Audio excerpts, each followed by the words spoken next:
A lot of things to chat with Taylor Shire about from the Regina Leader Post as he joins us now on the RP Show on a Thursday. Hey, I like your costume, Taylor. I like your costume. You are dressed as a small-town Sask boy newspaper columnist. You nailed it.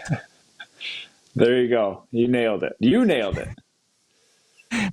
Hey, same costume, same guy. Yeah, exactly. Hey, listen, before we get into all the other stuff, I'm going to ask you who you're going to vote for MVP of the CFL. Now we know it's Brady Oliveira versus Bo Levi. This ain't Trump versus Kamala, man. You can tell us. This ain't Mo versus Carla Beck. Who do you think should win this award, Taylor? Come on. It's such, I haven't decided yet, to be honest. If you look at the statistical numbers of each player, Bo Levi Mitchell is clearly ahead of Brady Oliveira in terms of what the body of work was, right?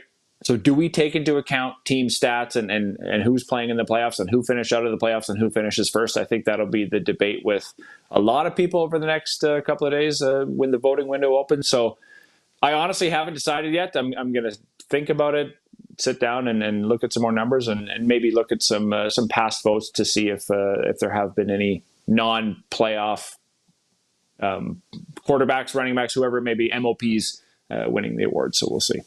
It's rare, but Stephen from Stony Mountain, Manitoba writes back on the Aloterra Skincare text line. He says, a lot of the hate towards Bo comes from how he would come across as very cocky for a lot of years. I really enjoy him on the TSN panel, though. Oh, if being cocky barred you from winning awards, we wouldn't have anybody winning awards. But anyways, why do I care so much? Lions-Riders Saturday should be a lot of fun. Tell me about why and how you're looking forward to that game.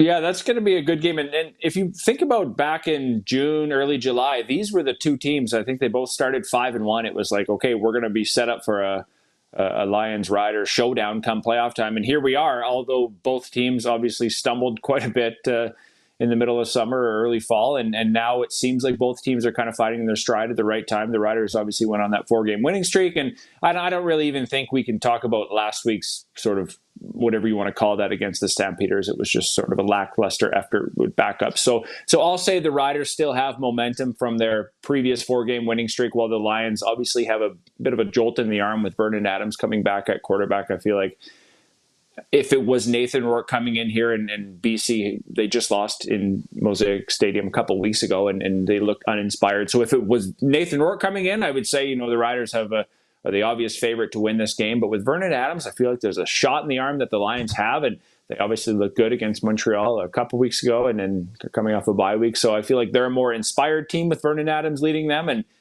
I think it's going to be a complete showdown. I can't pick a winner right now because I think it's just going to come down. It's going to be one of those games, in my opinion, I think. Well, I'll tell you what. You have no idea which BC Lions are going to show up. We don't. Nobody. I don't even think they know. But the Riders have a pretty good idea who they are, right? They're hosting a home playoff game, and if they are, I'm with you. If they play to their capability, they will win the football game. Kevin, the medium, will join us next hour to talk about that. But it's exciting that you are hosting your own show again, Taylor. Curling this time. Tell us about the hard line, please. Yeah, I guess back to my broadcasting roots. I can't take the broadcaster out of me. The Hardline Curling Show is set to launch Friday, tomorrow, at 7:30 p.m. It's all things curling, and we're going to cover absolutely everything from grassroots all the way up to the stuff going on at the national and even international level on tomorrow's show, the debut episode. We're going to talk to CEO of Curling Canada, Nolan Thiessen, the CEO of USA Curling, Dean Gemmell. So a couple of heavy hitters to start us off. And the thing I like about curling is that just the personalities in the game are unlike any other sport, in my opinion. There's just so much personality with athletes, with everybody involved in the game. And I think that's something that I want to bring through to our viewers is just sort of let the personalities of our guests shine. And that's the goal. So yeah, episode 1 launches tomorrow, and you can find it on Facebook, YouTube, and on Curling Canada Plus. So just look up the Hardline Curling Show on any one of those tomorrow night, and you'll be able to check it out.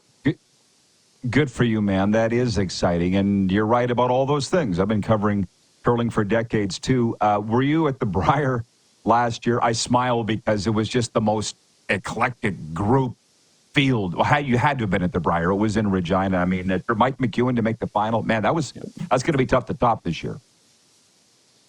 Yeah, it was just a great event to cover. And again, those personalities, every time we talk to the curlers, that's kind of the story is like, sure, you get to cover the games, but the people behind the line scores and whatnot really made the stories that week. And yeah, for Mike McEwen, a personable guy to get to the final and go up against Brad Gushu again. And obviously how McEwen got there and having the support of the home crowd and everything. It was electric. It was one of the most electric events I've ever covered, in my opinion.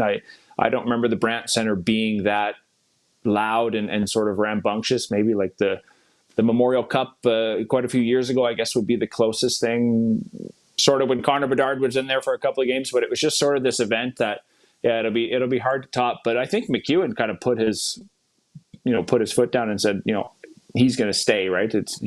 His team is built to win in Saskatchewan. He came to Saskatchewan and wanted to win here, and Saskatchewan hasn't obviously won in a long time at the Briar. So I think that team will be here to stay, and maybe they'll make some noise this year.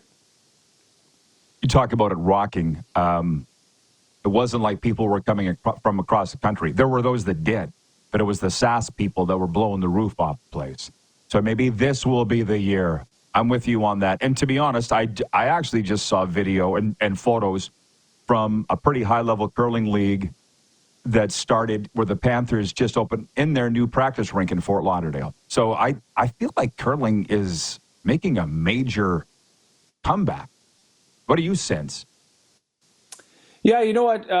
In talking with both CEOs, Nolan and Dean, north of the border and of course in the States, that was sort of one of the things that they said is that the sport is growing. It's just a matter of getting more people involved in the game at that grassroots level. I think a lot of people do watch the big events, and with the Olympics coming up in a couple of years now, that obviously draws more excitement as we get towards who's going to represent each country at that. I think one of the things in the States is it's the resources in terms of the venues of where they can play. I think maybe that's the more challenging part is, are there enough venues to get from kids to adults to at a recreational level to get out and play and get involved in the sport? So I didn't get the sense that the sport is dying from either guy, and I don't think anyone would come out and say that. Obviously, there are clubs closing around. There are some in Saskatchewan closing or falling on hard times, but I still think there are efforts at that sort of executive level to grow the game and continue to grow the game. Well, I look forward to following your show. They got no better guy to host it. Taylor, thanks for the time, and enjoy the game this weekend. Awesome. Thanks for the chat, Roddy. Taylor Shire from the Leader Post and the host of Hardline, the world's newest curling program, and I think it's going to be the best one, too.